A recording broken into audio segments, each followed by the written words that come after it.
ये जो तुमको घोड़े की टांग उठी हुई दिख रही है, इसके अलग मतलब होते हैं। जैसे कोई भी योद्धा युद्ध मैदान में शहीद हो गया और उसकी जो मूर्ति बनी होती है, अगर उस मूर्ति की एक टांग उठी हुई है तो इसका मतलब क्या होता है?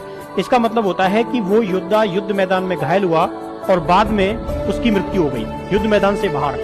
अगर घोड़े के दोनों टांग जो है वो उठी हुई है, ऊपर है मूर्ति में, चिन्ह में, तो इसका मतलब यह है कि वो योद्धा युद्ध मैदान में शहीद हुआ है, काम आया है, लड़ते हुए मरा है युद्ध भूमि में। लेकिन घोड़े की अगर चारों टांगे जमीन पर हैं और उस पर योद्धा बैठा है तो उसका मतलब होता है कि योद्धा नेचुरल मौत अपनी जीवन को पूर्ण करने के बाद मरा, उसकी मृत्यु युद्ध मैदान में नहीं हुई।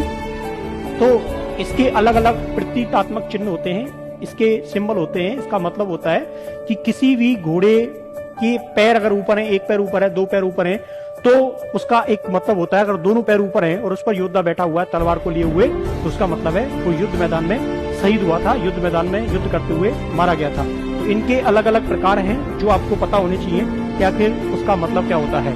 आपको पता है महाराजा सूरजमल की जो मृत्यु है वो युद्ध मैदान में हुई थी, युद्ध भूमि में हुई थी, लड़ते हुए हुई थी।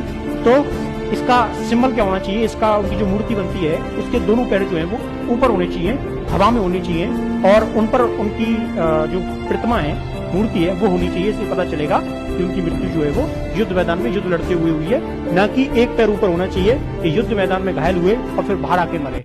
वो युद्ध भूमि में ही मारे गए थे। ठीक।